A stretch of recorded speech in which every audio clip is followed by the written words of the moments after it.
Welcome to the Defense and Aerospace Report. I'm Vago Muradian here at the Surface Navy Association's annual conference and trade show in Northern Virginia, leading gathering of U.S. Navy Surface Force leaders from around the world, as well as Navy, Marine Corps, and Coast Guard leaders.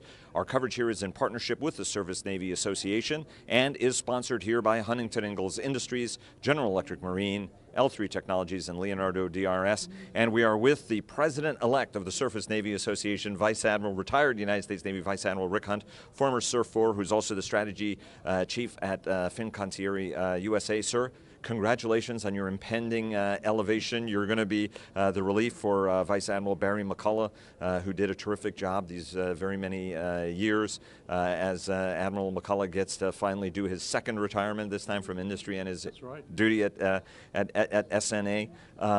Talk to us a little bit about your emotions as a former Surf 4 taking over this incredible organization. You know, I've watched the organization for 31 years now, and I think it's just a great opportunity to actually be in charge, working with a wonderful team, contributing back to the surface warfare community. So I'm looking forward to it a lot.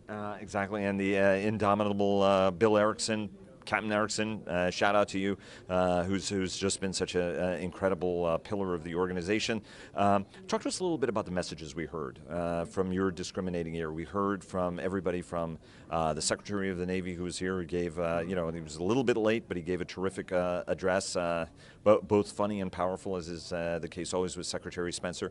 We heard from the Vice Chief of Naval Operations, Bill Moran. We heard from Vice Admiral Brown, the Surf 4, as well as Ron Boxall and Major General Kaufman and so many others, telling the sort of the Surface Force story in its totality. What were some of the key takeaways from your standpoint, from your seasoned ear?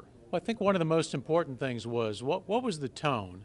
Where is the community headed? What's the feeling of Navy leadership on where the community is headed? And when you think of some of the issues that we've had over the last year, I was very, very pleased to see that we're looking forward. So it's all about, let's take this thing to the next level. They talked, how do you change culture of compliance to the culture of excellence? I like that a lot. We are up against tremendously capable adversaries, and we need to be on our game, and we need to be innovative and looking forward to the future, bringing the greatest capabilities and working with the best sailors in the world to be that credible force. And that's what I had. That's my biggest takeaway. Energy, looking forward, looking for new ideas, and let's hit this thing running and take it to the next level. From a modernization standpoint, was the leadership as communicative? I mean, there's occasionally a little bit of criticism, including some in the press, that, hey, Navy leaders aren't doing as good of a job at communicating. From your standpoint, do you see that kind of communication and sort of transmitting the future of this strategy and having that dialogue with industry and the community? Most certainly, I think Navy leadership from the Secretary and CNO on down are pushing to increase communications, transparency, continual communications.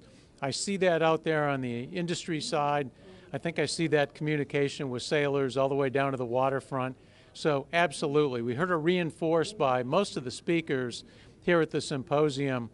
I think that message is loud and clear, and hopefully they'll continue in that venue.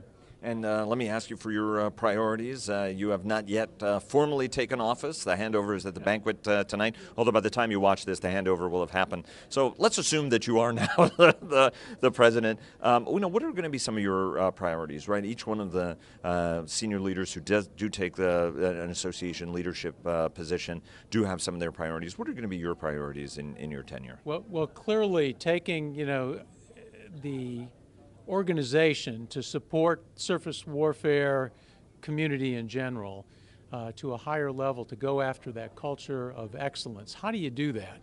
So I get to meet with the chapter presidents tomorrow morning. We're going to spend a couple hours together, and that's going to be my question to them. I want to hear from the waterfront level what's important, what do they need out of SNA, how do we take this to the next level, and then kind of assimilate that with some of my experience and background. I want to bring that back to Navy leadership. So folks like Vice Admiral Brown, Rear Admiral Boxall, to make sure we're lockstep and then start on that new voyage and see where we can end up. And one last question, which is on membership. Every organization always is struggling to make sure that it maintains membership and expands it. SNA is sort of seen as a good value membership, so from that standpoint, there are other longtime members. Do you think that you guys have to be, a little bit more aggressive or have a different approach when it comes to membership, or do you think that, at least on that front, the organization is doing well? So, frankly, looking at membership over the last 5 years, we're doing very, very well. I think we're probably towards the top when you look at different organizations like this in the D.C. area. So with the outreach that we have to the waterfront, we're doing well, but we can do better. So I'll tell you where we're down. We need to do a better job of communicating with our enlisted force. And that becomes one of my personal goals. I want to see what the input is from those chapter presidents. But I think getting more enlisted input and activities involved that they see valuable to them. It's all about relevance. So, the way you grow the organization is you provide services that the members value. So understanding what they want, how they want to get that information transmitted. Do you want the monthly newsletter, or do you want something from the cloud coming Facebook-like, or those kind of things? That's what I want to hear. And we need youth, innovative ideas coming from the fleet, and that's where I want to start. Listen first, put a plan together, and then act and see what can happen. And $250 for a life membership. Consider it if you're interested in supporting the Surface Force and SNA. I'm sure it's on the website, right? SNA.org. Vice Admiral Rick Hunt, the president-elect, or by the time you watch this, the new president of the Surface Navy Association. Sir, thanks very much for everyone's following seas on the new assignment. Great. Well, thank you.